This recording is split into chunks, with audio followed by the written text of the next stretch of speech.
Well, Paul, AJ Lee is coming across as I don't know. I mean, I'm exaggerating here, but as big of a return as CM Punk. I mean, she is she is so like sure of herself. She's being herself. She's being vulnerable and also exuding confidence at the same time. She has this alpha top star energy. And I mean, she had aspects of it before, but it was a different women's era. This feels like she's been dropped into the era that she belongs in. Friday, I felt that. Tonight, I felt it also. I think they have a star in their hands, and I think it's, breathing some.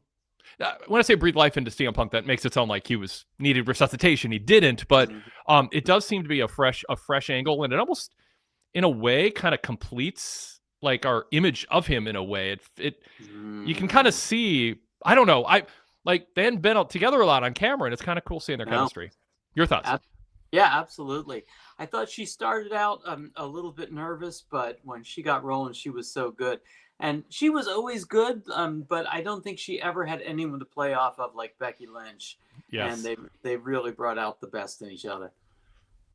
Yes, and Sean Plichta just chimed in the chat here and goes, AJ's promo was very fun and interesting. It felt so genuine and real. This could have gone wrong. I mean, there was a comfort level that she had with herself where she was really being herself. And I mean, it could have gone wrong in the way that sometimes like maybe Nikki Bella talking about herself goes a little wrong. Yep. But the crowd was in on it, and she had a story to tell. The therapy thing felt like a mix of, I wouldn't say self-deprecation, but it was sort of like, hey, I needed to get fixed, and I got fixed, and I recommend this. I'm not gonna preach about it too much, but it was sort of like, here's what I've been through, but also if you're going through stuff, it's good advice for you. And so, yeah, I mean, I think what felt refreshing is it didn't feel word for word scripted. It's almost like Paul Levesque just says, AJ, you got some things you want to talk about. Just go out there and hold court with the audience. It almost felt like not a meet and greet, but like one of those times where a wrestler takes the stage and fans are gathered to hear them talk, like for a live podcast or an interview. She just held court and felt comfortable in her own skin, almost to a fault, where it could have come across as self-indulgent or self-important, but it didn't. That's the thing. Like she pulled it off, and that's why I think it worked. Yeah. It seemed like she was willing to kind of go with the crowd and deviate from the script when it called for it, and I agree. It was just the right amount of her sort of being vulnerable. And hey, what a nice shout out to therapy. That felt really genuine. I really love that, and it seemed like the crowd did too. Yeah, I mean, there was, as Eric May in the chat says, therapy, all caps. The crowd was chanting it. I think she was kind of tickled, delighted by the idea that the crowd was doing that. So, yeah, and I mean, the headline is the match is official. Not a big surprise. I mean, obviously we figured that was going to be the announcement tonight, but sure. I thought they went about it in a good way. Also, by the way, nice little touch at the end. She gave the belt back. That's what a babyface should do. She's like, oh, am I still wearing this? Oh, yeah, I slept in it, wore it in the shower, got a little tough to dress after the shower, like a little humor. But she did give the belt back, or she threw it back. Someone could have gotten hurt, lost a tooth or something. But yeah, and I think that's the right thing to do. I mean, it's, first of all, the company should have the power to say you're fired, give the belt back, or you're fired. I mean, that's just no heel or face should ever get to steal property and not be immediately ordered to give it back. That said, I think they played it just right, and Becky got to throw a fit, and she was like a really good foil for AJ. Absolutely, yeah. We all knew where it was headed, but we didn't know how much fun it was going to be to get there. Yeah. Eric Moy in the chat says AJ has an authenticity that someone like Nikki doesn't have. Yeah, there's something with Nikki that, yeah. I mean, I don't want to go too deep, and I don't want to rip on her. I think she's been serviceable, but there's something about the genesis of Nikki and the LA phoniness. Sorry, LA. About kind of the way that she talks and her values and sort of the way she bonds with fans. That feels just different than AJ, and there's something undeniable that's clicking with AJ. It's not like AJ had like a Hall of Fame career. I mean, she was around for a few years, took 6 months off. was a GM for a while, took part, it wasn't like a Hall of Fame stretch, but people remembered it. And like, I didn't think she was historically great, but she was historically significant. She had a bond with fans, my weirdo fans, as she put it on social media. But I think people saw in her something that now I think is even amplified in this return. Yeah, and I think that the comparison to Nikki Bella is apt, because I think that's what people loved about AJ Lee, is that she was the original anti-diva. She was different, and she had personality that the divas lacked, and a love of wrestling that was apparent, that someone like Nikki Bella just could never quite pull off. So what do you expect to happen in their tag match, Paul? Well, I expect AJ and CM Punk to go over. They're not the champions. It remains to be seen whether either one is going to win the belt, but I think it's going to be a fun match. And I think we're going to have a feel-good ending, and then they will likely pair off in individual matches. Yeah, as Azan points out, AJ was a mover in WWE for a while. She was involved in several major storylines. No question about that. It just wasn't. I mean, we've just come so far. That's why I say I think she's dropped into the era that she belongs in, because she is an alpha personality. She seems comfortable in her own skin. I think she's 38 now. There's a comfort level in her own skin right now about who she is. By the way, I want to thank Sean, because I meant to state this early in the show. I am going to watch the Viking Gamer speed through it when I'm done here. So I appreciate anyone in the chat. Just don't talk about the game. So no spoilers or anything like that. Much appreciated. If somebody does spoil the game in some way, I want the chat to just spam like a bunch of nothing, so that it runs off the screen. Like, just spam away, just gibberish, so it just scrolls off the screen to protect me. I want to see if see how they do. I'm halfway followed the first half, so I'm kind of aware of what's going on. But I shut it off since we started the post show. So I appreciate that, folks. It's so hard when these things go head to head, overlap. Cool. Okay. Well, let's pause and introduce ourselves in the show, and then we'll get on to a more conversation about AJ Lee and that angle, and also other things that happened on this show. The first one head to head with Monday Night Football after a rough week of viewership for WWE and AEW, by the way. Last week, a rebound on Friday for SmackDown. We'll see on Netflix how numbers are affected for the first time with Monday Night Football now on ESPN head to head. That is it. Yeah, it's ESPN, right? Yeah. So that mean nasty ESPN hurting Raw and Netflix before they get in business with them in a couple weeks. This is a Wade Keller Pro Wrestling post show for Monday, September 8th, 2025. I'm Wade Keller, host of the show, editor, publisher, and founder of the Pro Wrestling Torch weekly newsletter and the website, PWTorch.com. Got some cool stories up on PWTorch, by the way, if you haven't checked it out today, including AJ Lee, some notes on her social media post. We have a poll up asking who more defined their era of tag team wrestling, the Dudleys or the Hardys. I have not looked at the results of that yet, or the ongoing results, so I'm curious about how that voting is going. By the way, last week I missed the Dynamite post show and SmackDown post show. Had a couple friends in from out of town that I wanted to see Wednesday and then also Thursday, and then on Friday was both Thursday night and Friday night. I was at the TNA Impact live show and tapings, so I got to see the Dudleys and Hardys stand in the ring in person. So it was fun to. I don't like when live wrestling conflicts with doing the post shows, but had a great team.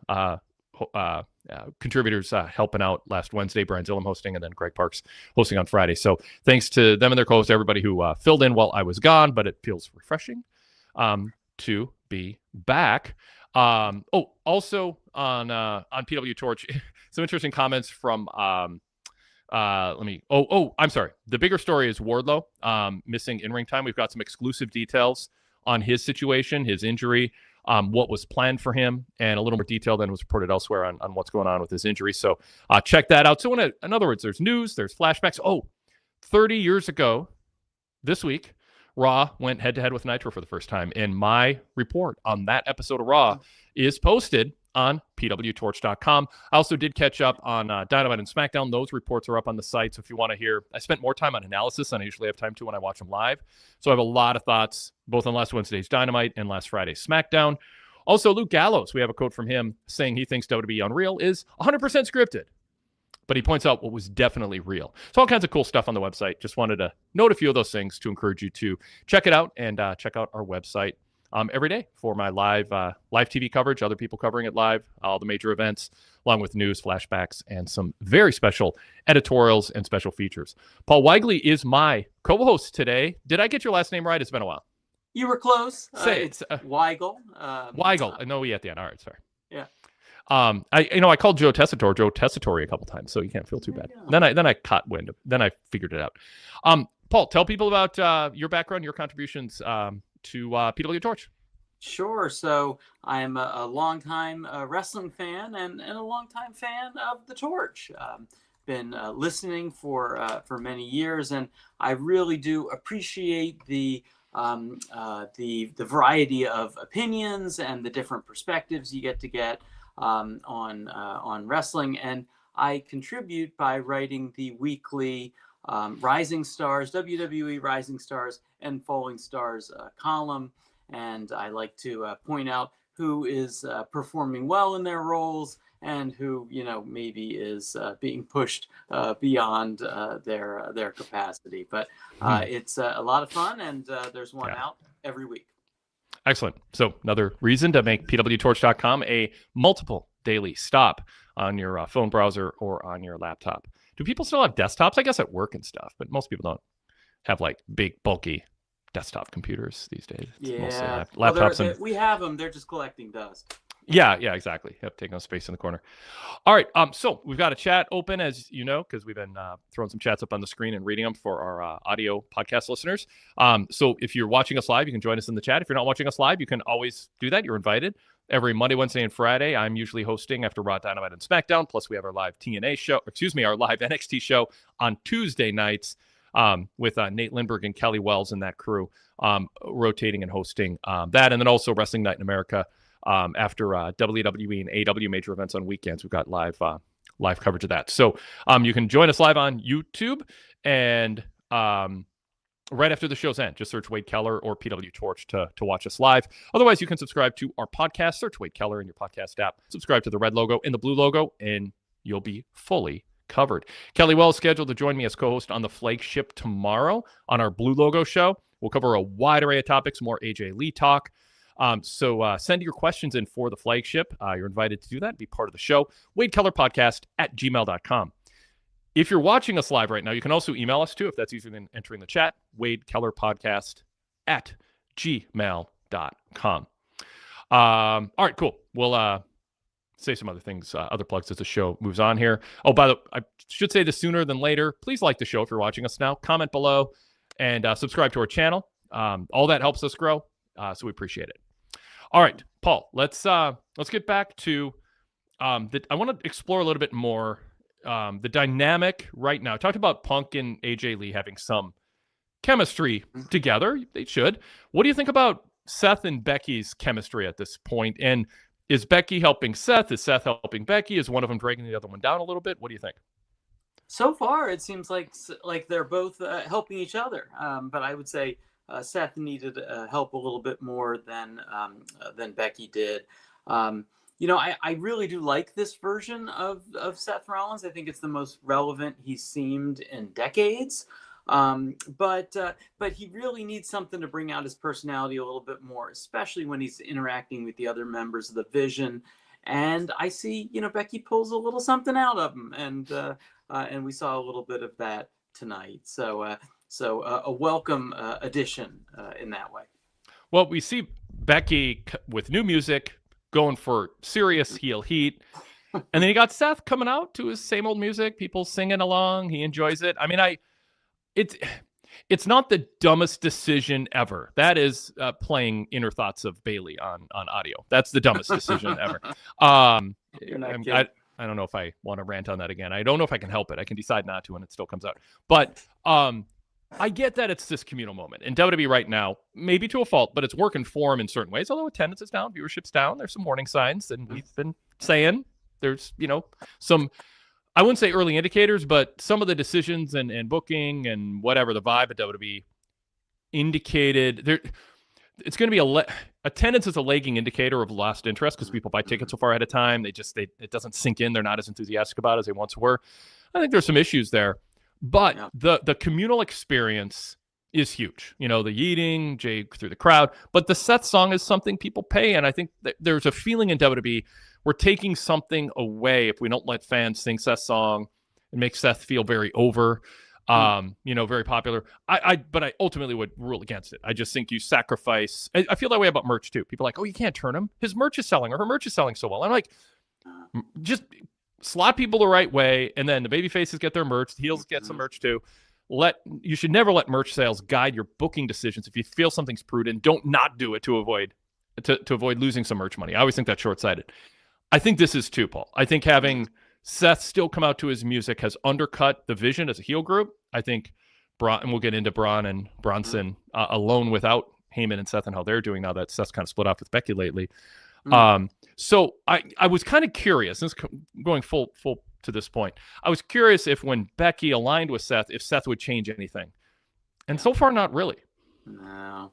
And it's a disappointment because, just look, when Becky came out tonight, it was instant boos. You have not heard that. Before she changed her music, you never would have heard that. Yep. And it just gives it just makes it a much more seamless experience. There's less emotional sort of dissonance as they're chanting the song for Seth, and then you're supposed to boo him. So I think the proof is right there. Her changing her song really has worked to align the fans with the reaction that they want to get. So I'm not sure how long he can ignore that. Sadler version 3, by the way, pushes back on me a little bit, going, Seth actually acted more like a heel tonight, at least. He didn't bask in the chants. He needs to be more like Becky in those regards. So maybe that is a sign. I did know, now to think about it, I noticed that. It just felt like the situation was such because of who was in the ring and Becky at ringside that he wasn't going to have a chance to bask. So hopefully it wasn't just circumstantial. It actually is deliberate, and it's part of how they're going to handle things going forward. But if Becky can not only be a really effective heel, but steer Seth to being more of a heel, that'd be good. Sadler version 3 says Becky's doing the best character work of her career right now, in my opinion. Yeah. I think, and I agree with that. I think Becky as a heel is doing her best work. I think there was a lot of good babyface heel work, and elaborate on that a little bit more, Paul. Yeah. So she's it took her a while to get the hang of being a heel. When she tried to turn heel, as we all remember a couple years ago against Bianca Belair, it just didn't work, and the fans wanted to cheer her. But she's really figured out a way to turn that around, and she is getting really negative responses from crowds, just like she should, and her opponents benefit immensely. What happens? Are they going to the tag match too soon, and what happens afterwards? If Punk and AJ Lee win, do we finally get past Seth? In the AJ Lee story on PWTorch.com, I talked about how AJ signed, and they put this on Twitter and stuff. Oh, long-term contract. This isn't just a one-off short-term special appearance. If she stays healthy and everything goes well, she's going to be around beyond this tag match. I'm not sure. Yeah, I'm not. I don't really have a definitive answer. Should this be the end of the never-ending, seemingly, Seth-Punk feud? Or does the alliance of Becky and Seth and then the arrival of AJ Lee call for a continuation of this after the tag match? Yeah, I suppose that, what perhaps really needs to happen is there needs to be a separation, and Punk needs to get distracted into something else.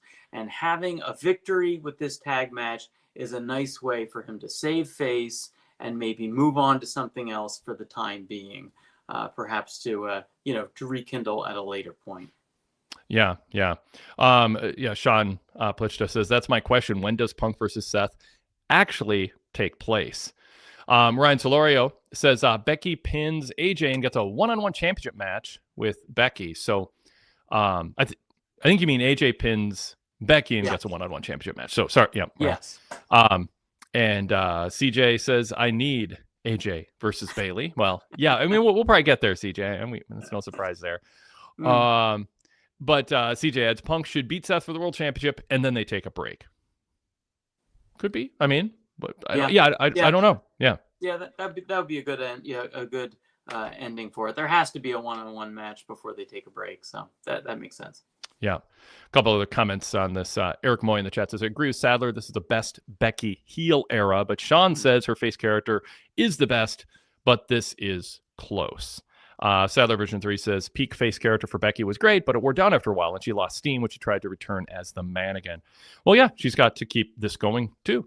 You know, I mean, she has to sustain it. But yeah, I think AJ, obviously after the tag match, Becky and AJ should have a singles match unless there's some way they steer them apart so then they come back together again, say WrestleMania season if they want to make it a big match. But Seth and Punk, you know, yes, this now feels fresh. Is it going to still feel fresh if they do one-on-one after a mixed tag with all this new energy in it? I don't know. You know, we'll have to see. Yeah.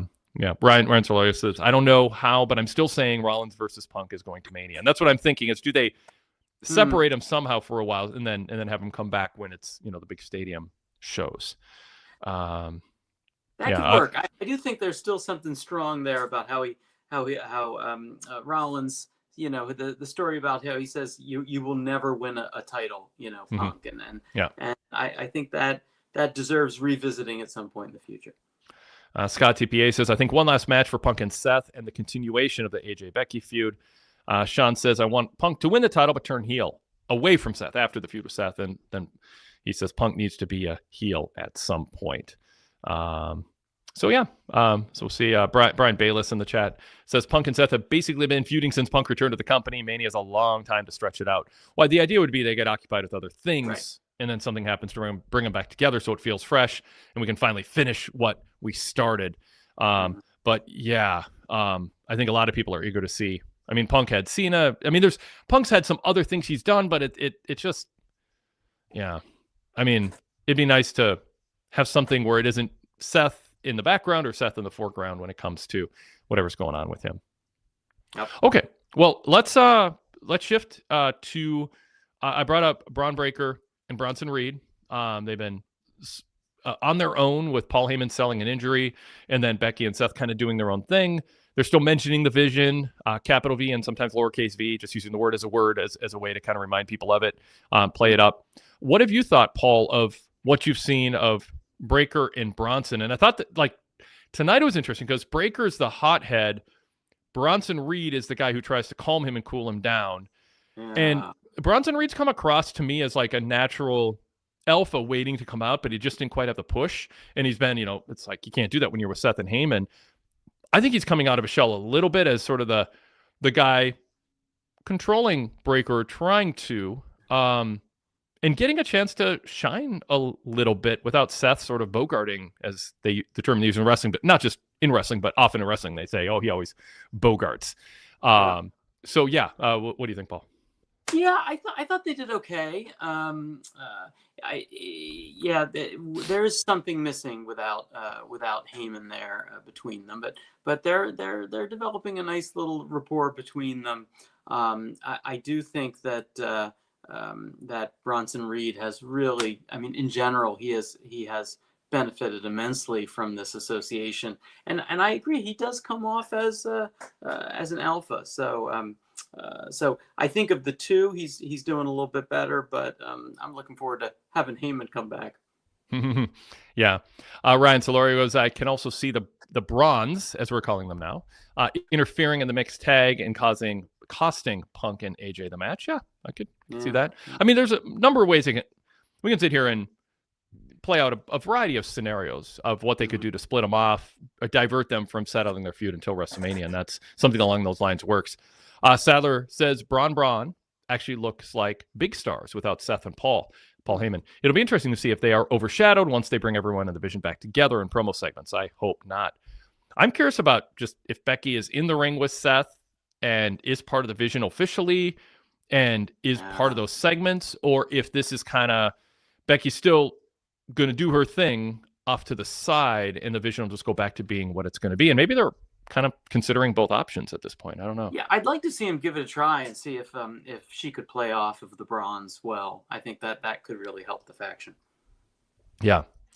Sean says, I thought Breaker and Reed did a good job tonight. Braun's shirt was cool. Heyman gone always hurts, but they need to see what they can do on their own. Derek Mitchell points out, this is the first time in 4 weeks Braun Breaker hasn't wrestled in the Raw main event. Interesting. Huh. Rising star, falling star, fading star. What do you think, Paul, of Braun? I'm doing it. Braun Breaker, and the talk. Corey Grace tonight says, "Oh, he's a future Mr. WrestleMania main eventer." Like really touting him as a franchise centerpiece act. Are they trying to wish it into existence, or and how is he doing on that path? I mean, I'm not against him wishing it into existence. You don't want to do it indiscriminately, but if you think someone has it, you might as well let the audience know. We kind of, our story is he's going to be a big star. Yeah, I mean, it makes sense that they've been going with him. I don't think he's really blossomed into the role the way that they hoped. I think in the ring, he's got it. He's fantastic in the ring. He needs a little bit more work on the mic, and hopefully this experience with the Vision and working with Heyman, hopefully that'll give it to him. But he's not there yet.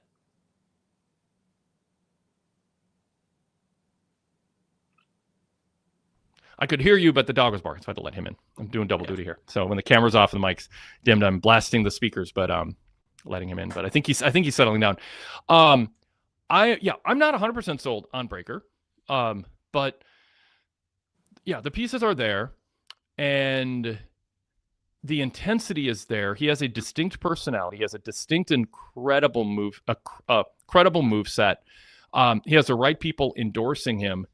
But there still is the time when you have to be the guy who closes out a show and has a match that people feel is a main event. Sting back in WCW after Ric Flair, he had a problem with that. His matches without Ric Flair carrying him. It's kind of like, I don't know. It was when Ron Garvin won the NWA title in the late 80s. It was like, you're on a house show to see Ron Garvin in the main event. World class. I mean, going back to the World Class Championship Wrestling had a lot of credible world champions, and then like Al Perez suddenly wrestled main events and be like, oh God, this guy, he looked the part. He just was bland, managed by Gary Hart. So companies go through this where they kind of look around and they go, who's going to be the next person? Doesn't always work. Yep. I mean, JBL surprised us. He wasn't, the answer to everything, but he rose to the occasion after being an APA kind of tag guy. Yep. But a lot of people, they kind of are better off being tag wrestlers, and they don't work when they're split off, or they feel a little less than. And I don't know if Breaker's going to be more Edge or more, Lesnar, Cena, Reigns, Cody. But I'm leaning towards him living up to the hype and the build right now, leaning towards it.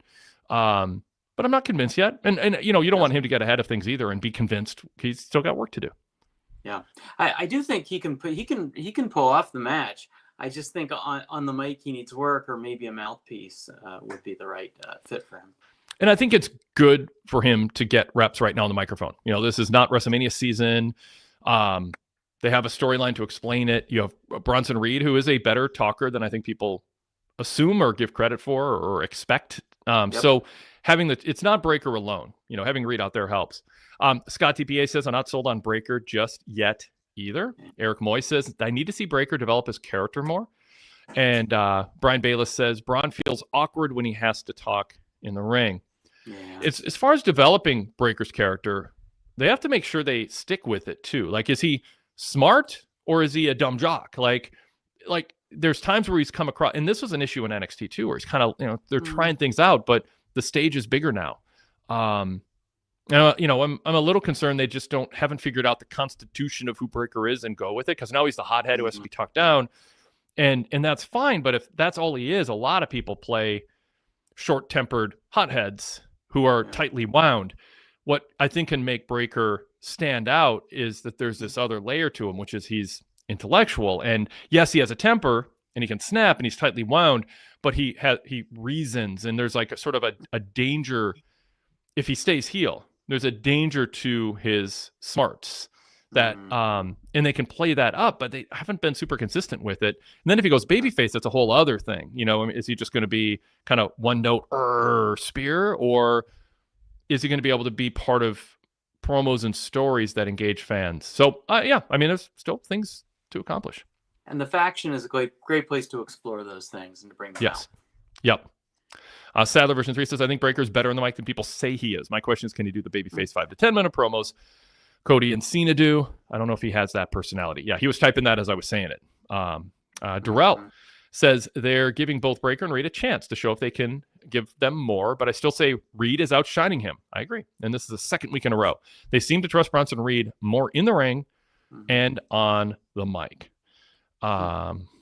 Derek Mitchell going back to the 80s to debate Eric Embry and Al Perez with me. Wait, I'd rather have Al Perez being the guy because he had the look and manager Gary Hart rather than Eric Embry being the featured guy after Jerry Jarrett bought World Class. You know what? I mean, this is like, we're going to lose our audience here talking, so I'll keep this short. But Eric Embry was both awful and amazingly effective as the, like, Booker pushing himself way too hard, didn't have the body, didn't have really any trait, but there was something so he was so unapologetic and how hard, like, he just it was kind of like Tommy Dreamer in ECW. Like, he just got a sense he believed in himself, and the fans sort of got behind him. I mean, it wasn't good for a national audience, but Al Perez was just boring in the ring and on the mic, and didn't seem like Eric Embry looked like he just went to bed thinking about what to do the next day and got up and thought about it for breakfast and the shower and brushing his teeth. And Perez sort of was like, what do I do today? Just tell me what to do and I hope I get rich. He was Roman without all the Roman's traits. So, all right. Thanks. Next week on the World Class Post Show. Yes. We're going back like 50 years, no, 40 years. Yeah. All right, cool. Okay, let's move into some other things on this show that aren't quite the anchor segments on either side. Beginning with Lyra and Raquel with Roxanne in her corner. Any thoughts on that, Paul? I thought it was an ambitious match. I didn't think they quite pulled off what they were trying to do.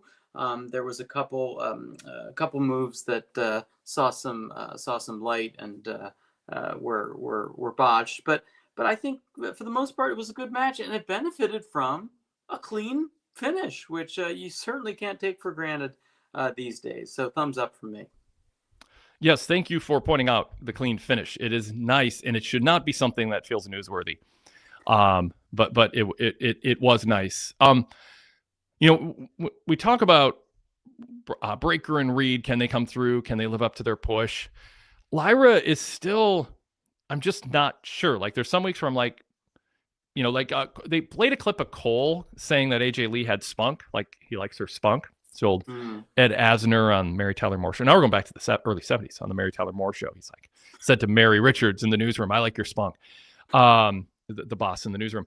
She has like this, I don't know, maybe spunk's not the perfect word, but this kind of just enthusiasm and innocence to her. And that's supposed to be what makes everybody like her as this, babyface who you are rooting for, but there's still an issue fully connecting. And I don't know if it comes across. It's hard to put your finger on charisma and what connects with a crowd, but there's a little bit of a try-hard vibe to her.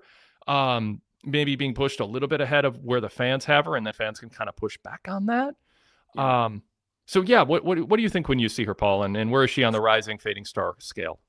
Yeah, so I think she's fading a bit. That she was in the spotlight for a while, and they just decided it wasn't quite working, and they've kind of moved back as she's gone away from the Intercontinental title picture. But try hard is that does work for me. I mean, when she came out, she was really trying to rally the fans, and it seems like she was putting in maybe more work than the fans were in receiving her. Yeah. Ryan Soler, by the way, says we're getting more clean finishes in the last few weeks. I do agree with that. Let's hope that is a trend. It's a low bar, I'm afraid. Yeah, no, it certainly is. Sean says, what do you guys super chat, by the way? Thanks, Sean. Everyone's invited to super chat. We'll throw a little bit in the tip jar. What do you think about Raquel. I really like what she's doing in the ring and backstage lately. Lyra is good in the ring, but she is awkward. Yeah, awkward is, there's some awkwardness to her. Cheerfully awkward. But yeah, anyway, so we'll shift to Raquel. Raquel playing off of the Judgment Day. She seems sort of like the adult in the room sometimes, observing, reacting, a little bit of kind of a Solo Sikoa-esque thing vibe when all that was going on. He's like, oh, Roman and Jay and Sammy and all that. And you're kind of reading his reactions as part of the Bloodline segments in the ring and backstage. It's kind of with Raquel, what her role is react to Roxanne running off. And then it's like Raquel's thinking, oh, you're trying to do something regarding, try to take Liv's spot. So we still have that. And I think her acting is good, like for pro wrestling acting in these segments. It's not a lot, but she draws your attention to her reaction, and her reaction isn't cartoonish like Charlotte on Friday. Yep. So that's good. And in the ring, she seems like a power wrestler who's effective at doing that. So I don't know. I think she's doing solid work. What do you think, Paul? Yeah, I think not fantastic, but I think she is. I think solid's a good way to describe her. I do think that her acting in the backstage segments isn't the best, but it's serviceable. And I do think that I do like her continued loyalty to her former tag team partner, Liv Morgan, and her suspicions of Roxanne, even as they become friends and have a little bit of chemistry themselves. And I like her sort of Diesel type move set, for the big powerhouse. And in general, I think she can match, like she's about as good as whoever she's in the ring with. So she had a fantastic match King of the Ring. She had a one-on-one match with Rhea Ripley that was excellent, but she wasn't quite able to pull off the moves, I think, with Lyra that Lyra got away with Becky. Yeah. Agree with that assessment. Sean says Liv coming back will be a blast. They're certainly laying the groundwork for that. Scott TPA says Lyra would be better off in AEW, in my opinion. Why do you think so, Scott? You can elaborate on that. Sean adds, I'm liking Raquel more and more. He's the one who brought up the question, so he's giving his opinion there. Sadler says it'll probably take Lyra a while to connect. She's great in the ring, which helps. It took Io and Becky a while to connect with live crowds, and they're two of the biggest stars in the women's division. Paul, your reaction to that? Yeah, I think that's a great point. I mean, Io was not connecting, for so long, and then things hit it right, and look at her now. I mean, I don't think a year ago when she was feuding with Becky over the world title, as kind of a pretty lousy heel women's champion as the leader of Damage Control, I don't think anyone would have predicted that she would connect with the audience the way she has. So I agree that there's certainly hope, and certainly I brought up Liv Morgan, a minute ago, and Liv Morgan failed in so many roles before she succeeded in a big way. Yep. All right, let's shift to we talked about Nikki earlier. Nikki against Asuka. Paul, how did that match go for you? Asuka winning by submission, clean in 10 minutes. Yeah, well, I was impressed by the way that Asuka is gathering sort of heat. I mean, she's a fan favorite, and just kind of like Becky, she's just slotted in the right role now, and she's getting the reaction she wants. Even as she kind of pretended like she was she was encouraging the fans to chant her.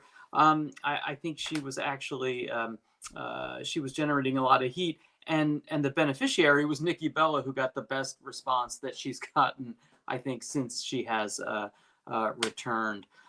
So the match wasn't great. I don't think Nikki Bella has a second gear. I mean, she always just sort of wrestles at the same rate, and the matches never quite seem to pick up. But another match that benefited from a clean finish. And Kairi Sane is kind of a joy as the browbeaten conciliator who's trying to teach peace. So I'm enjoying that. Well, you have when Asuka leaves the room, so to speak, then Kairi's like, "Oh, everything's okay," and she didn't mean what she said and all that. And then Asuka's like, "Get over here, Kairi! Stop trying to do that." And it's repetitive, but it's funny. I mean, I don't think we should be talking about this in 12 more weeks, but it is part of the story.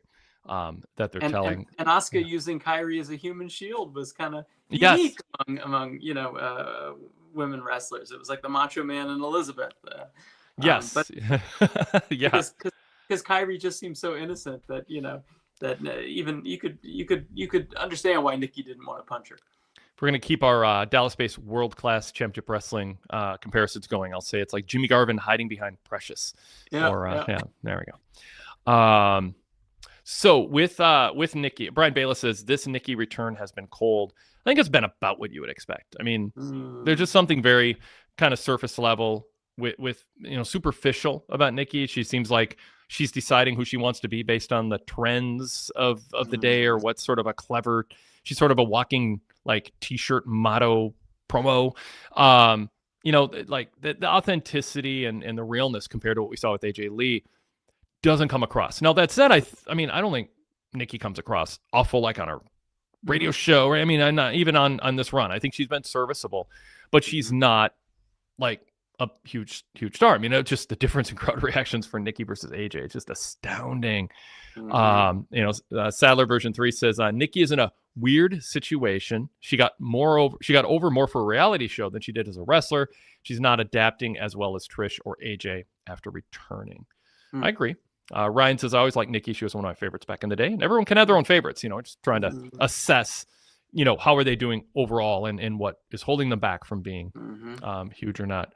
The comparisons with Nikki now with AJ back, I don't know how Nikki's feeling about it. Now she's just losing to Asuka. I mean, when I say it was a clean finish, it was a couple minutes earlier. I don't know exactly, but like the hiding behind Kyrie was sort of maybe meant to give Nikki a little out, but it was I would still qualify it as a clean finish. That was too much time went by, but I think maybe they sold it to Nikki that way if they wanted to make her feel better.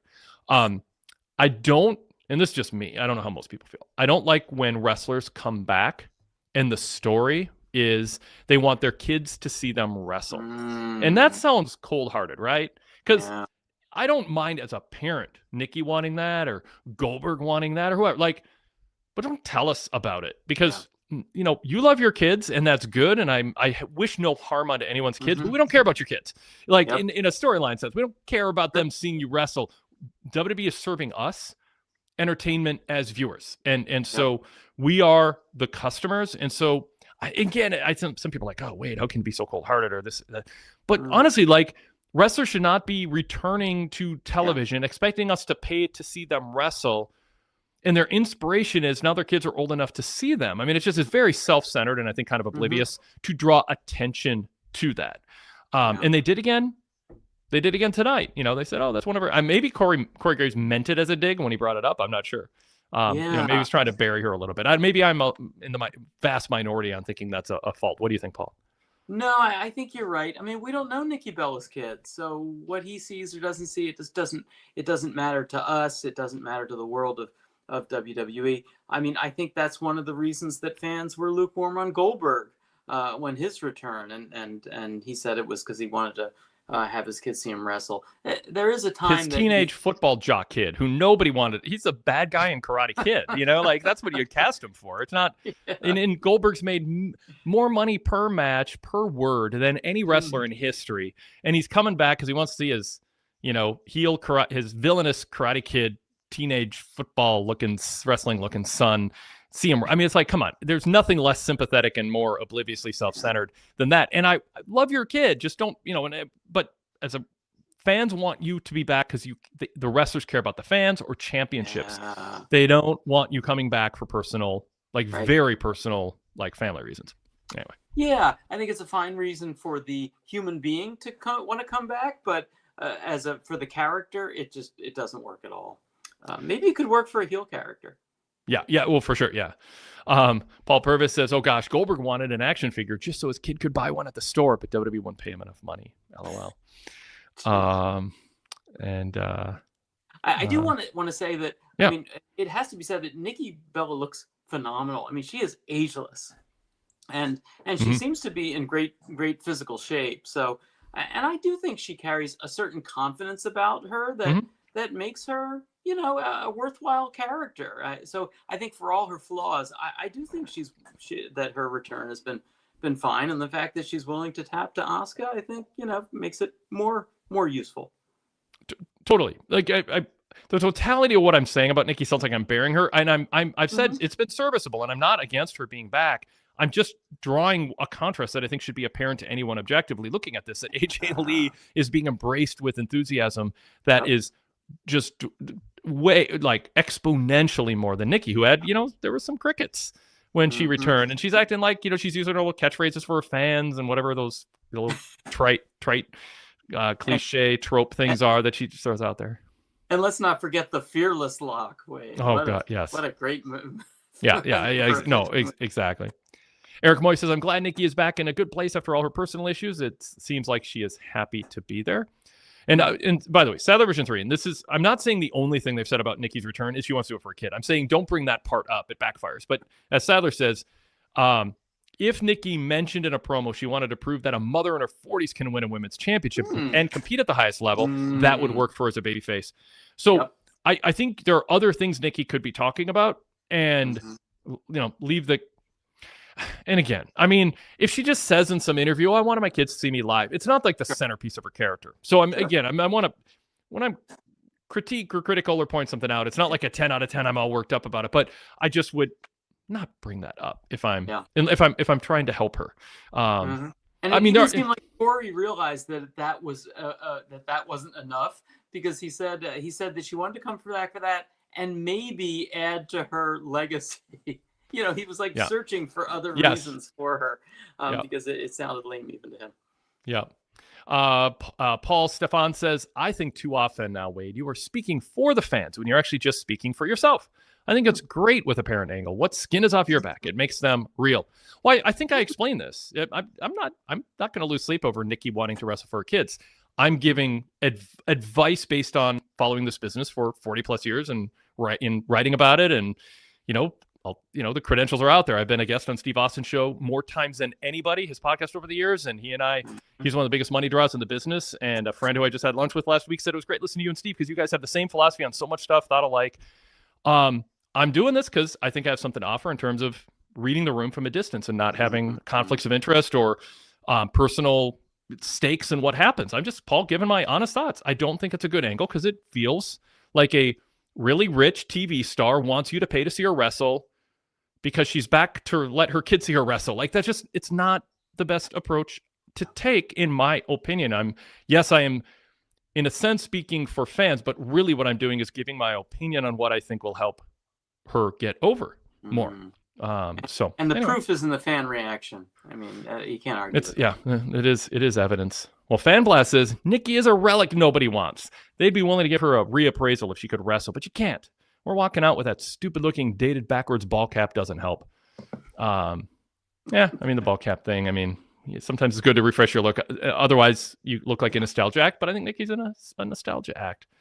And Nikki's better than Brie. She was always better in the ring than Brie. I don't think Nikki's fine in the. I mean, she's fine in the ring. I mean, my facial expression mitigates that a bit. Yeah, for her era. Yeah, she's barely good enough, I would say. She's fine. I understand. Fine is pushing it, but we'll see with AJ Lee too. I mean, it's been a long time, and she wasn't, considered the best women's worker, having all-time classic matches compared to some of the people now who she's going to be getting in the ring with. And so, I mean, she's got to deliver in the ring too. The expectations are going to be high. I think people will be very forgiving of AJ Lee if she stumbles and struggles a bit. But, at some point, if you want to push her in this era, she's going to have to be able to deliver really good matches against some of the top stars that she'll be facing. My memory is that she was a better technician. Of course, the bar was much lower in her era, but I would expect more out of her than a Nikki or even a Trish. Yeah. All right, Derek Mitch. Oh, no, I clicked the wrong one. Sadler version 3 says Nikki's problem is the reality star stigma and not a serious pro wrestler. If she comes across as a relatable human being, it'd help her character. She's loved by young women, not wrestling sickos. And by the way, I do think Nikki saying she wants to come back for her kids is going to warm the hearts of some fans, and they're going to like her more. I just think I think it's sort of the Seth Rollins music thing. I think there's more negative than positive to bringing it up. I'm not denying that it might not connect with some fans. Again, I'm more being critical of Corey Graves and Nikki because I think just he drew extra attention to it tonight. And it always seems like there's a couple in every crowd who are dressed up like Nikki Bella. It seems like she's got some really small but rabid fan base out there. Eric Moy says, I think it's a step too far to say Nikki can't wrestle. She put on a decent match with Asuka tonight. She's fine. She's decent. And then there's little moments here and there. Yeah. That come up. All right. Let's go to an email from JB from Detroit who goes, who would you give the greater push to right now, Rusev or Penta? So I want to pivot to this. And first of all, it's great to know that Rusev exists outside of some dark studio room with a camera pointed at him as he talks philosophically about his life path.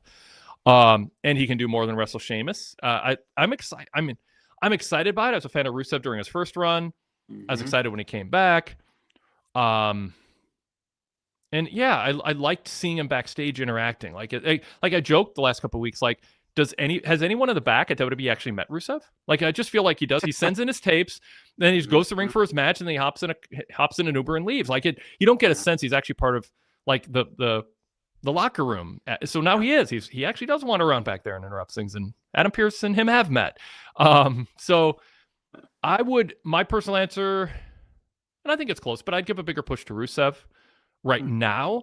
But I would want to adjust that. And again, I'm saying it's close. I don't think it's a slam dunk, but I think that Penta's someone I want to keep around for a while, but I think Rusev has an upside that has not been defined down yet. I think Penta's been defined down a little bit.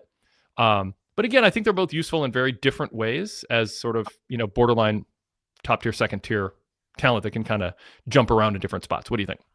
Yeah, it's an interesting comparison. I thought Penta was great in the backstage angle tonight. I kind of like to see more of him interacting with others in that way.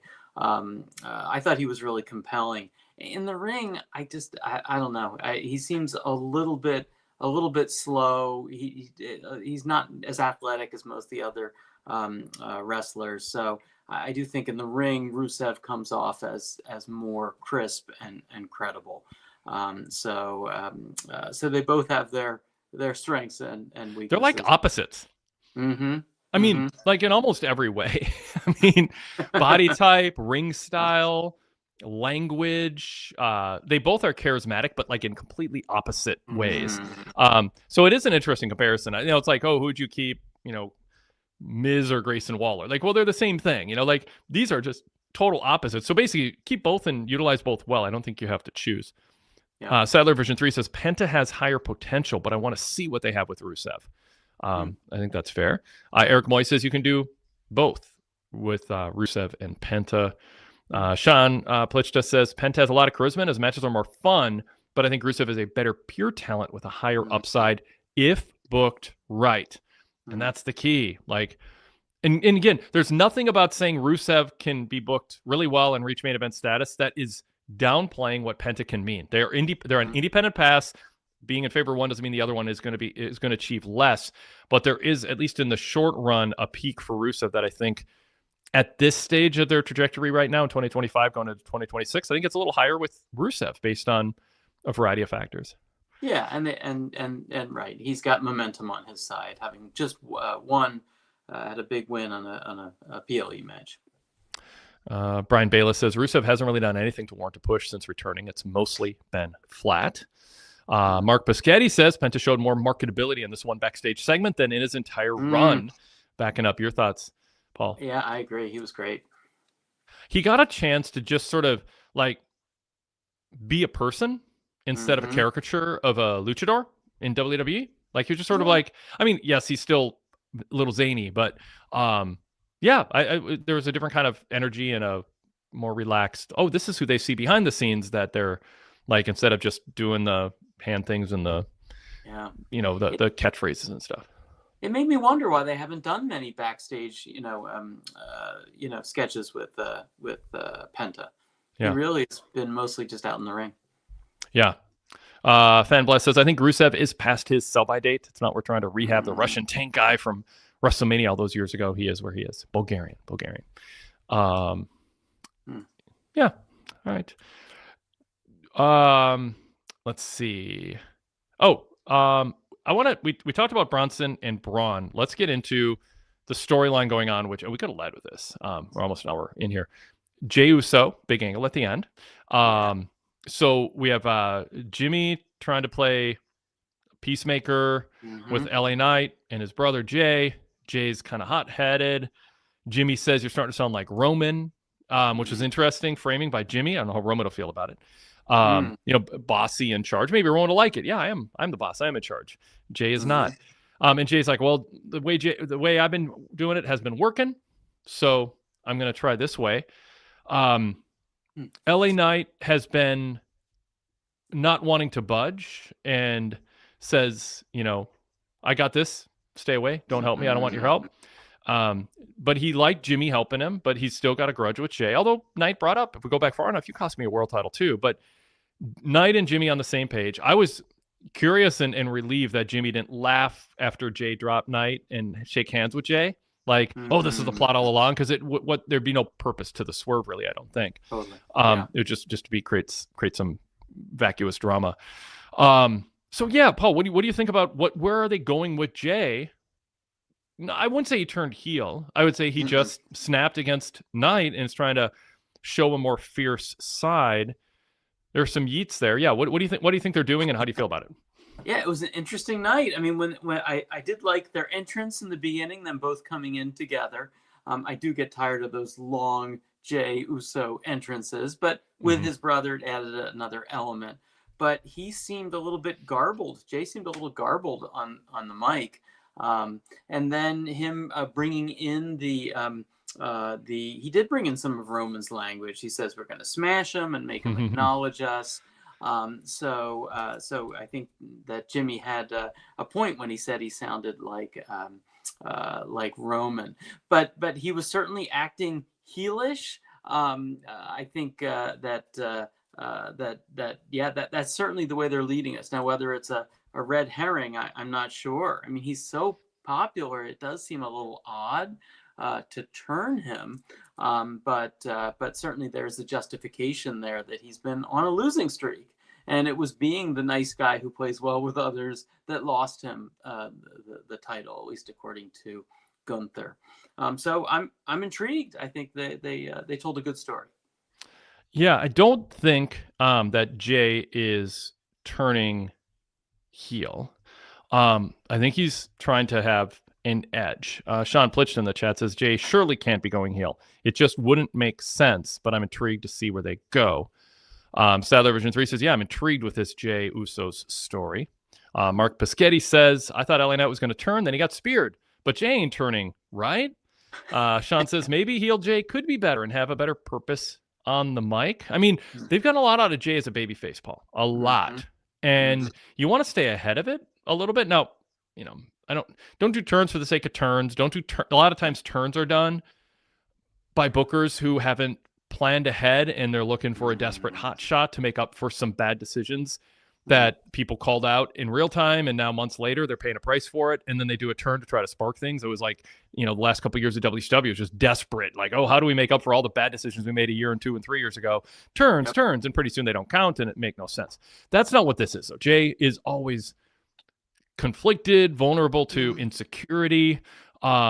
He's not needy when it comes to the fans' cheers, but there's something about that fuels him where you can kind of see emotionally he absorbs a lot of what's happening around him and processes it in a way that is built around maybe some insecurities about not being Roman. So yeah, I mean, I'm WWE's about telling stories. It's about wrestlers on journeys, telling stories. It's conflict. It's about, ultimately winning championships and winning matches. It should never be stated on TV. Their job is to entertain fans. Note that John Cena, although he's much better on Friday about that after some just awful promos that I ripped on otherwise. So yeah, I mean, I'm intrigued by it. I mean, fair to be a little bit worried, but I'm intrigued by it. And LA Knight has really risen to the occasion on this. I mean, he is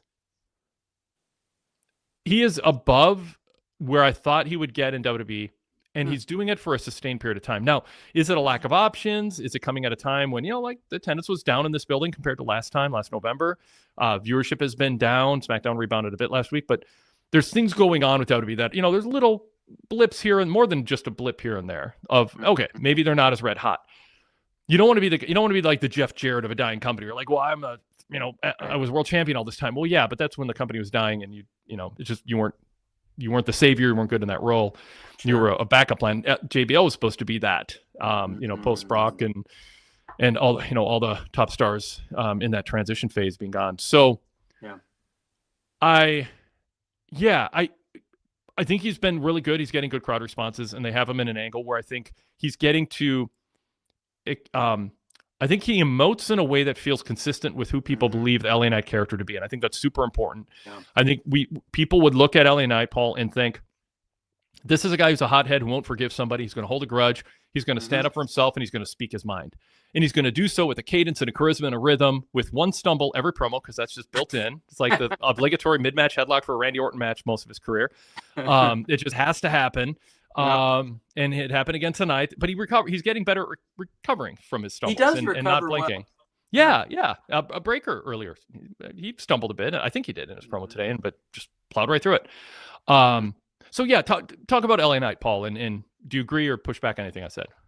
Yeah, I enjoy LA Knight. I do think that he's done well since he's come over to Raw. I agree. He's really good at portraying his character and projecting his character, and he's consistent. And some people are down on him in the ring. I think he puts on a good match, especially when he's with an opponent like Bronson Reed. And I do get the sense that his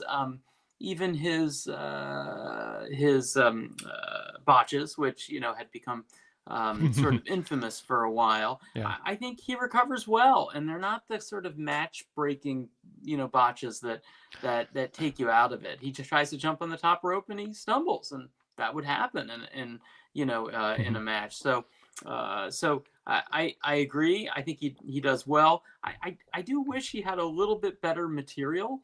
I feel like when he first got on the scene, whoever was writing jokes for him, I felt like he was a little more clever, but I think he's effective and he's reliable.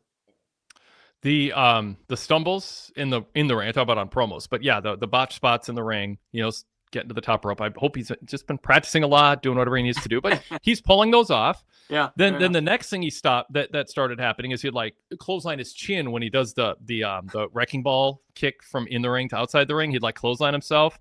Yep. And now you're holding your breath every time, but he's getting better at that. And so now what we have is the Kofi Royal Rumble stunt where he's jumping from the announce desk to the barricade, and then onto Bronson Reed in the timekeeper's area. But in this case, he pulled off the first jump, but the second jump, he didn't get quite far enough, so Reed kind of had to step in and catch him and then do a phantom bump. The camera angle was forgiving, but I wouldn't call it an official botch, but it wasn't great. No, I give him... I mean, he is ambitious. He's always pushing the limits of what he physically is able to do. I kind of admire it, but I mean, it's better now than it was at first, where it's sort of like you could just see he's was blushing in embarrassment at times over things going wrong and beating himself up for it. Yeah. So yeah, it's an adventure. I do appreciate how his matches are hard hitting. I mean, he's pretty snug, and so I think in that way the matches look really good. Ryan Telluri goes, yeah, it's like we're watching LA Knight training on new moves during his matches. Sean Plitch says, I don't love Knight as much as some, but he's just better than Jay right now. He says, Knight is more over and better all around right now. Sean says, I'd rather have Knight beating Jay if they feud. Derek says, and of course everyone thinks this, Knight looked like Stone Cold Steve Austin late 97 wearing the baseball hat and t-shirt. And yeah, stomping a mud hole in Reed in the corner too. By the way, you go back and watch and you tally up, I think more than half of LA Knight's offensive punishing moves to Reed, and I mean this seriously, literally over half of them were Knight just sidestepping Reed, charging him. Yeah. Like I think Knight did 7 offensive moves on his own, and I think he countered Reed charging him 9 times by moving out of the way or sending him into the corner or the ring post or the stairs. Like it was like, hey, that's a good idea. Let's have Reed charge and Knight sidestep him or drop down or whatever.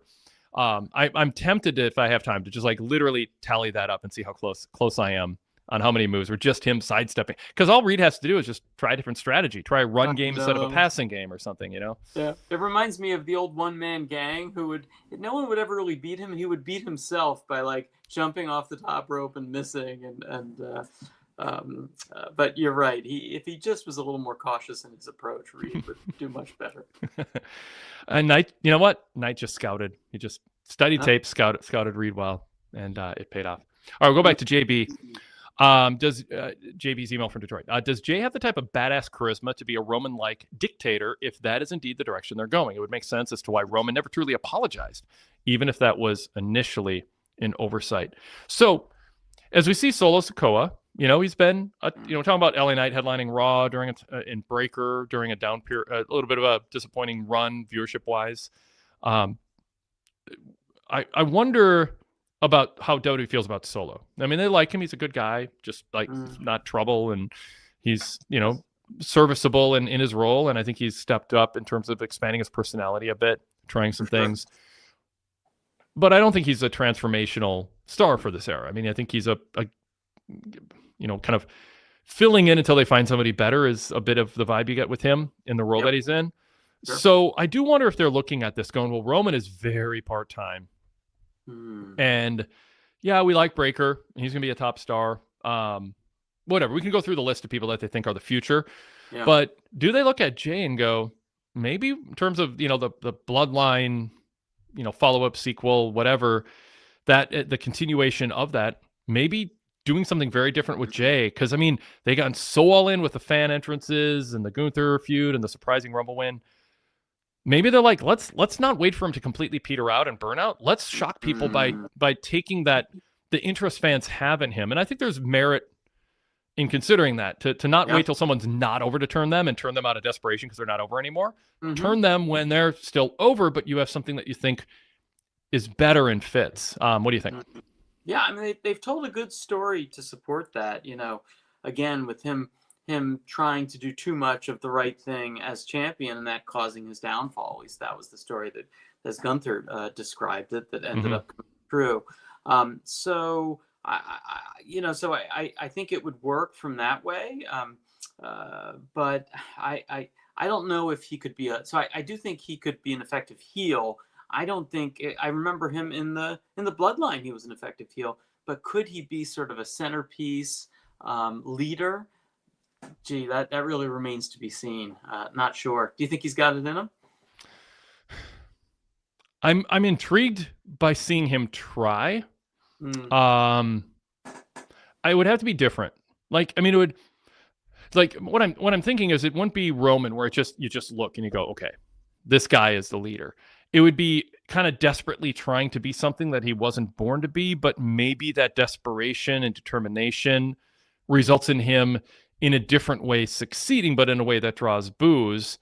Yeah, I mean, they'd want to take a different. I think the whole thing would be the shadow of Roman Reigns is. It's like the son of a famous politician who just can't quite pull it off, or the son of a executive, or Shane McMahon's whole life. You just. It's like, oh, my dad's, this and that and larger than life, and I'm just a regular dude. So, I mean, I don't know. I mean, I don't know. I mean, they can just let Jay do what Jay's doing forever too.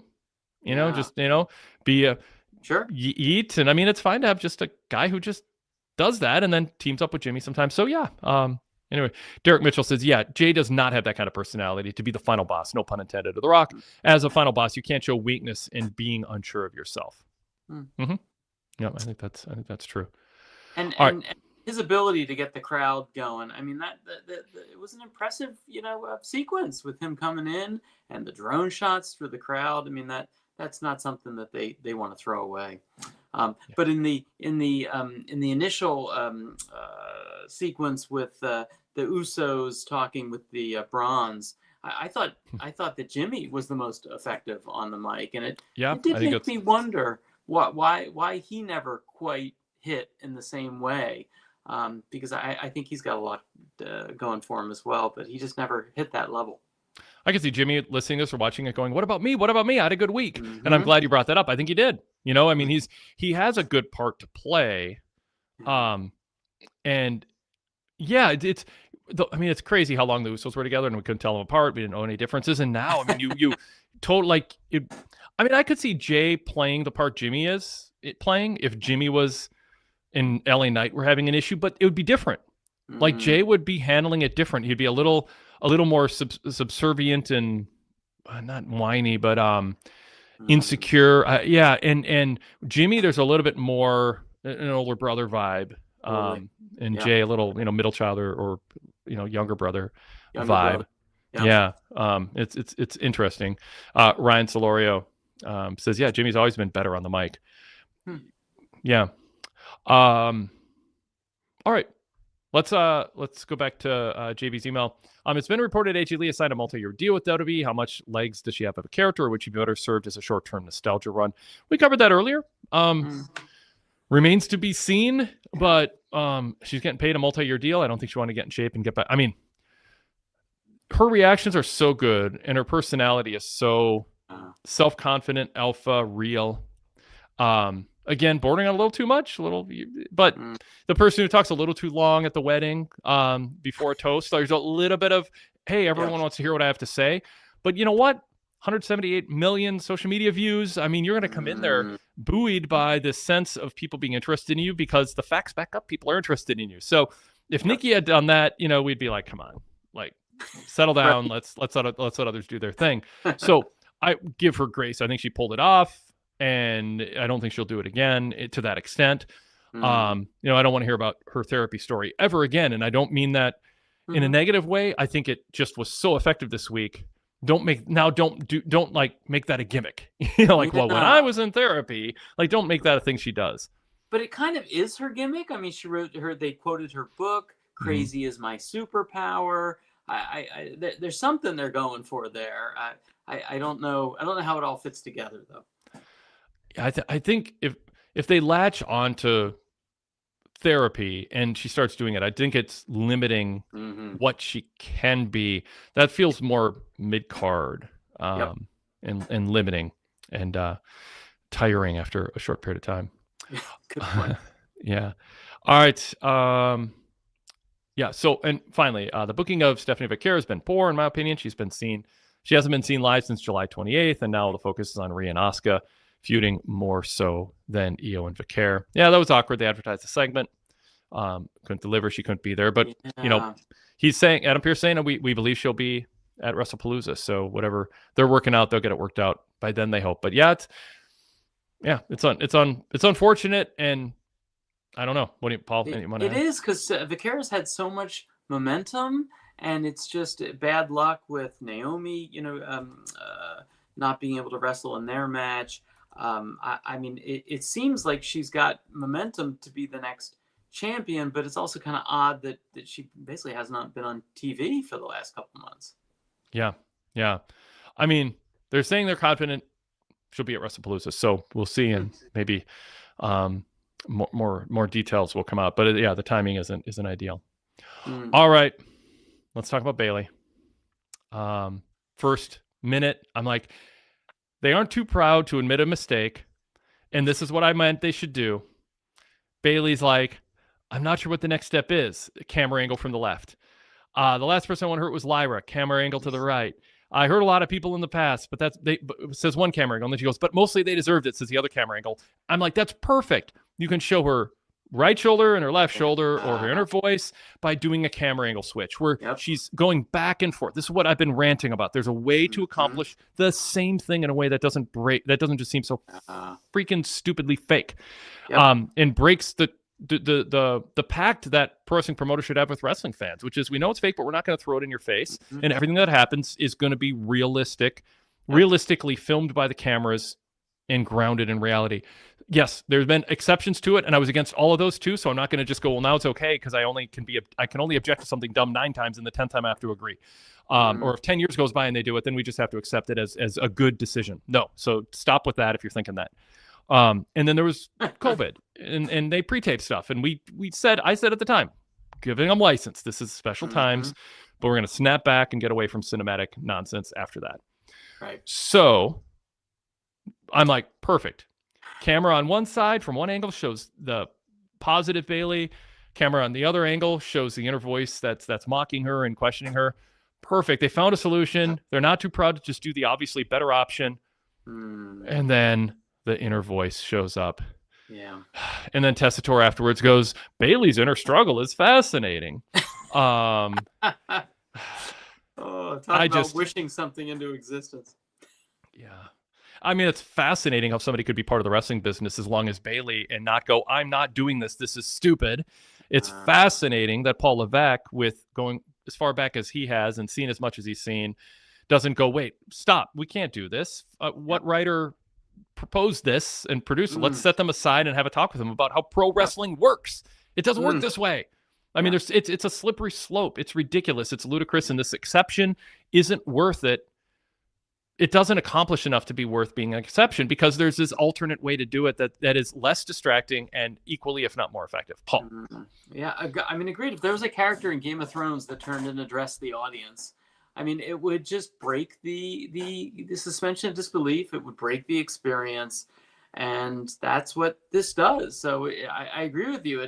It's not that great, but even if it was that great, it would come with this heavy cost of breaking the narrative structure of wrestling, and part of that is because they do have the audience, and so much of what they do is undeniably real, and it's a big benefit that other TV programs don't have. And during COVID, they didn't have that, right? There was no audience there. There was not that real aspect. But I agree with you. It's not worth it, and it is kind of stunning that it seemed like they couldn't decide which way to go, so they just did both. Yeah. They did the changes in camera angles, which could have been right. That could have been so much better and still gotten off her dual personality. Yeah. You know what? If you're gonna be in favor of this or shrug your shoulder and go, well, it's entertaining and it's intriguing and it's fascinating, and you're gonna rationalize it that way, then let's, when she wrestles, pipe her inner thoughts into the sound system. Oh boy. No, I'm serious. Like, if you're gonna defend this and not be as upset by this and offended by this as I am, then you shouldn't be against that either. Because they're both equally stupid and both equally fake and both equally offensively counter to the structure and the rules of engagement of how wrestling is produced. So let's have her wrestle. She climbs to the top rope, and then suddenly over the sound system we'll hear, Bayley, you're going to slip and fall because you always fail. I mean, let's just go all the way with it. If you're going to do it, then it's take it to the extreme. And if that sounds too extreme, then guess what? You already crossed the line to something that is too extreme with these, and pull back on it. Because if you're going to defend this, then there's no logical reason not to defend it happening live in the ring either. Yeah. That's my argument. I'm open to counter arguments, but so would you say that Lucha Underground was a success? Because I believe that this is the kind of thing that they would do. Yeah. But that was kind of their shtick. It was a different Lucha. Lucha Underground was a TV series that had live wrestling components to it. It wasn't a wrestling show. It was I interviewed Krista Joseph, a producer, on that, and he was just like, yeah, I mean, it's not a weekly episodic wrestling show where we shoot a camera and we're capturing things that are happening. It is produced like a scripted drama with multiple camera angles, cut, obviously, post edits and all that. And the actual in-ring action was like a car chase. It was like a supplement to the drama, completely different set of rules. And there isn't decades and decades of history of what the rules of engagement are for how things are filmed. That is being violated. That was a brand new show with a new concept. They didn't pull it off as well as I think they could have and should have. But it was a completely different category of a show. It wasn't even a hybrid. I mean, it by definition was a hybrid, but it was a scripted TV drama that had some live action wrestling in between the scripted segments, even though they took up a lot of the show. Yeah. So that's my stance on that. Yeah. Sadler Version 3 says, I agree with Wade's opinion on the Bayley stuff, but it hasn't gotten enough public criticism for them to feel like they have to change it. Wade is the only person I see who criticizes these promos. That shocks me and doesn't shock me, but I think they have indoctrinated people into not understanding the need. There are side effects to throwing in the face of viewers how I'm trying to think of a better word than how fake it is, but like it doesn't, you can watch that and be entertained, but not know what it's doing to you. Like it's like, just eating a bag of Doritos or half a gallon of ice cream. Like it kind of tastes good, but you pay a price for it later. And I think that's you pay a price because now you're breaking down this thing that fans don't think about that helps them immerse themselves, and I would argue makes them fans in the first place. Which is when I enter this world, there's something about it that feels real. I think I use the analogy. It's like sugared soda versus artificial sweeteners. Artificial sweeteners taste sweet, but there's something wrong.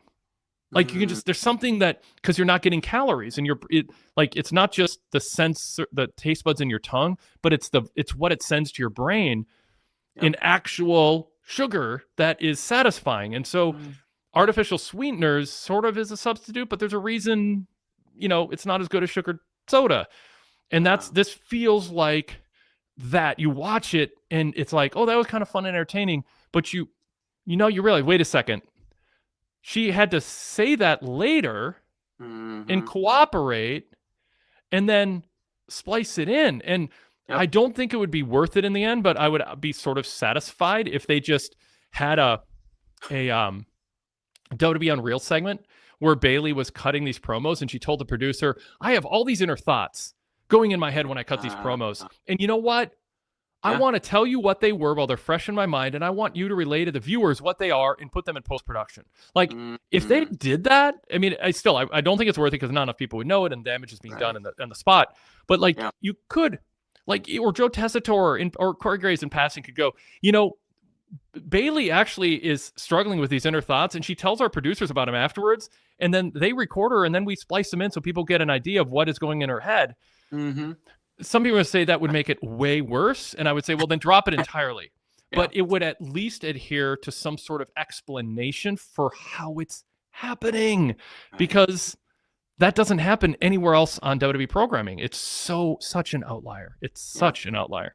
And I think it isn't so much that that I think a lot of times you don't realize when you're watching it how it makes the rest of the show just seem stupid and fake.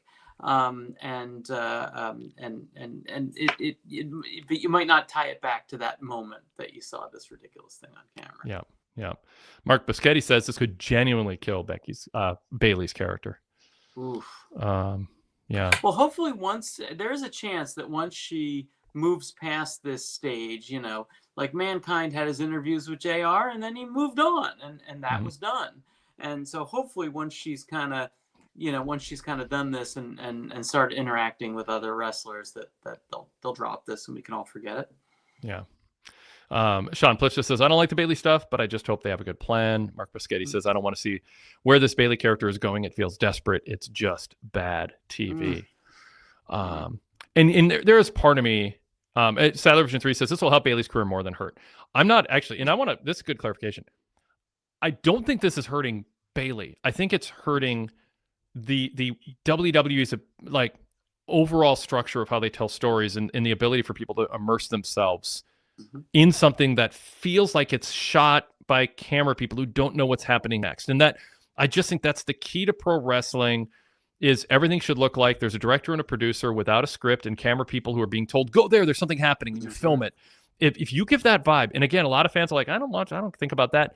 You would love it if you watched a show that actually pulled that off. If they did everything else that they're doing, but they went to that little extra effort to make it feel like it's not all like, WWE Unreal. It's like, look at how everything is pre-planned and we're telling referees to tell a wrestler shift a little to the left. It's like, yes, that's happening, but the whole point is you don't want anyone to know that's happening when they're watching. Yep. So you can do all that stuff, but the goal isn't to be so perfect that it doesn't feel real. The goal is to make it so real, so perfect in a way that makes it feel more real.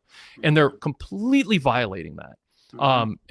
They're violating that in the same way that if somebody intentionally threw a dropkick that didn't connect, but the wrestler sold for them, it's like the Danhausen stuff, like, that's, people don't like that. And, there's a way to do it and a way not to. Orange Cassidy, he would explain to people, there's a way that I do this where it's head games, it's psychological, but it never breaks that pact with fans that we're not going to take liberties with the freedom we have. We're going to stick to that realism. It makes me think of the Blair Witch Project, which kind of set up from the beginning that it was a recovered home video, and they stuck to it, and it really worked. And had they deviated from it for even a moment during the film and shown you a third person, viewing it would have broken the narrative, and that's kind of what it does, or at least erodes the narrative of WWE. So I'll go back and say I think it's hurt WWE, but I don't think it's going to hurt Bayley. I think it's hurting pro wrestling fans' ability to look at WWE through the lens through which ideally it should be seen. But I think Bayley, this is an interesting character. I mean, I wish they filmed it different, but I like this idea that she's conflicted. The old Bayley, the new Bayley. So let's bring CJ in to talk about what he thinks of what we've been talking about and Bayley's progress here. CJ, welcome. Thank you. Hey, Paul. Hey, Wade. Hey, CJ. Again, I understand your objections to it, but oh, you're good. You don't say but. Move on. You're gonna get yourself in trouble. Okay, let's get to the message. So her arguing with herself with the Hugger Bayley and Ding Dong Bayley. Mm-hmm. So do you think, even if it's a one-off, do you think this guarantees that we see Hugger Bayley again? Or do you think I should not get too excited yet? Well, Paul, do you think, one, it's going to happen? And two, is it a good idea? Yeah. What do you think?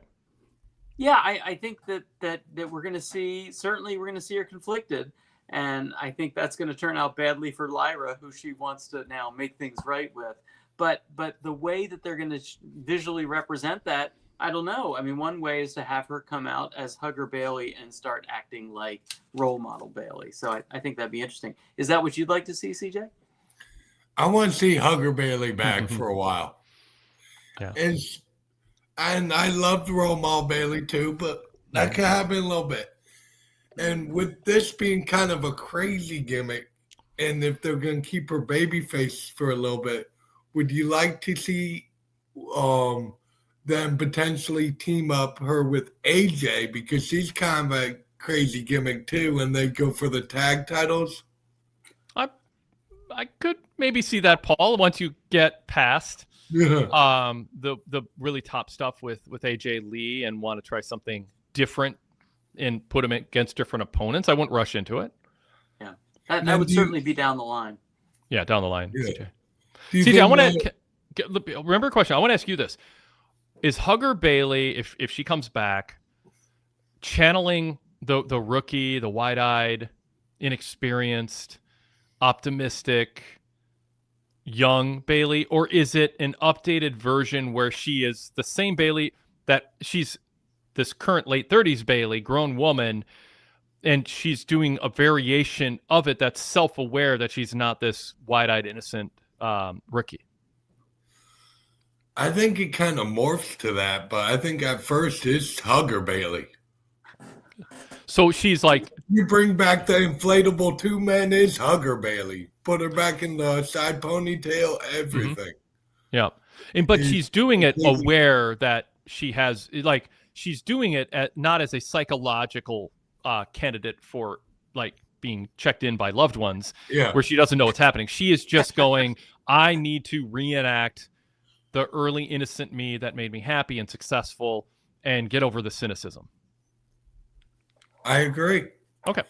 And they could also team her up with Lyra for a little bit too. Yeah, I can see that. And then say eventually she turns on Lyra, and then you bring back Ding Dong Hello Bayley, or you keep her as Hugger Bayley for a little bit and like team her up with AJ.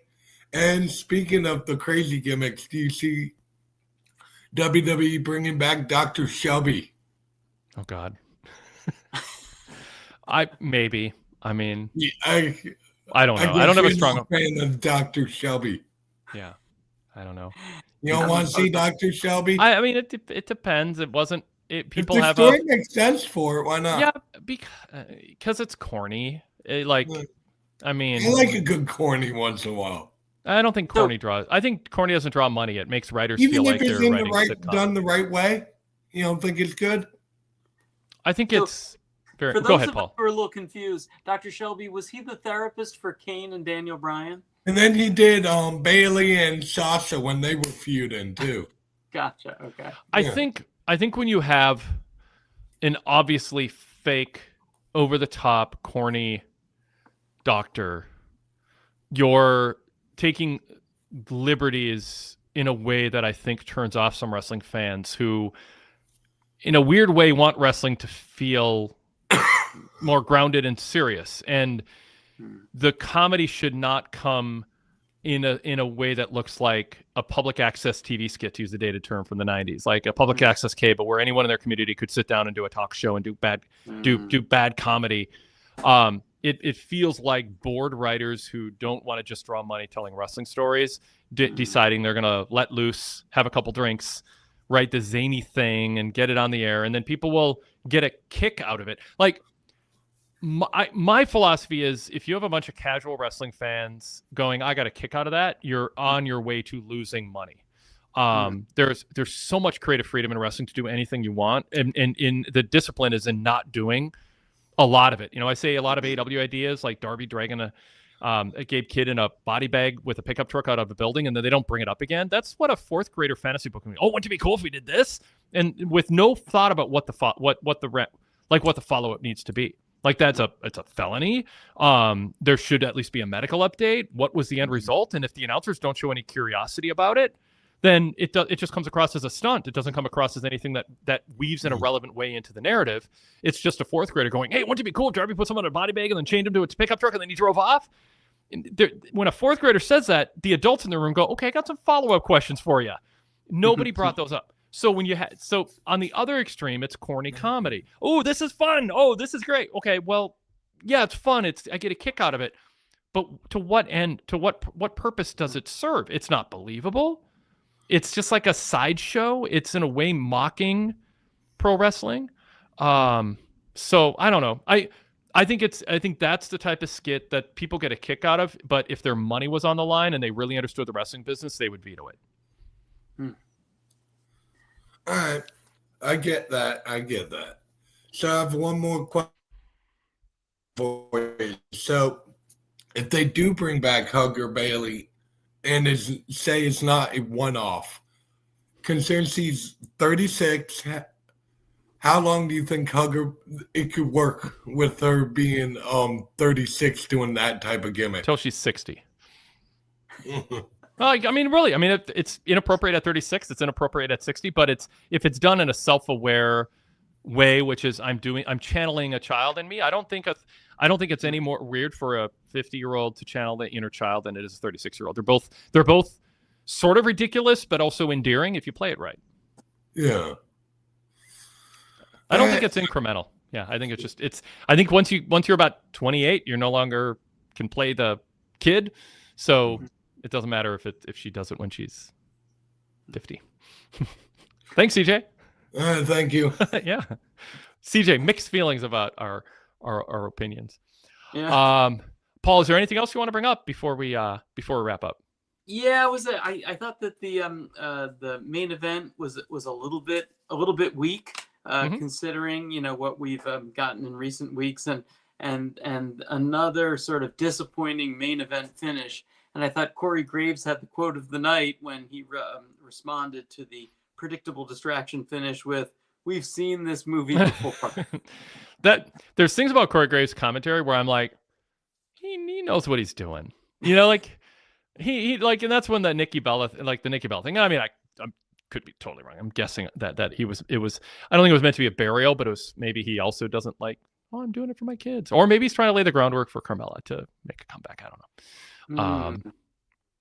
Yeah, a little bit of his unconscious coming out. Maybe.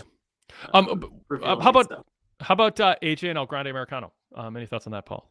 Oh well, I have not been a fan of El Grande Americano ever since Chad Gable left. Like, it's just I don't really. It just seems false, and I'm not really sure. It doesn't seem like they're going anywhere with it. So I'm hoping that AJ and I was stunned to learn that Grande Americano was 5-0 on Raw.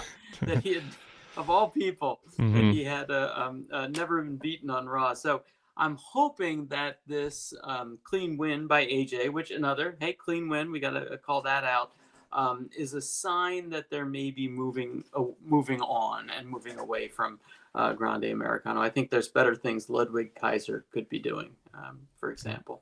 Yeah. All right, very good. Well, I'll give a quick VIP plug. If you're interested in becoming a VIP member, getting ad-free, commercial-free versions of these free shows, along with VIP exclusives like Greg Parks Out Loud, Alan Forel's Pro Wrest Paradise, The Fix with Todd Martin, Everything with Rich Fan, NXT 8 Years Back, on and on. Our post-event roundtables, Wade Keller hotlines, go VIP, pwtorch.com/go VIP. That also unlocks nearly 40 years of archives of Pro Wrestling Torch weekly newsletters, hundreds of fascinating retro radio shows from the 1990s, including my multi-year run on KFAN radio in the early 90s, and also podcasts going back more than 2 decades. Podcasts our podcast feed is compatible with Apple Podcasts. You can also sign up through Spotify and Patreon and have them compatible with that. And you get an ad-free website when you get a full VIP membership too, which is nice with exclusive content. So check out details, pwtorch.com/go VIP. Paul, thanks once again, and we'll talk to you next time. Great talking to you, Wade. Take care. Yep. Thanks everyone in the chat. Thanks emailers, and thanks to all our listeners and viewers.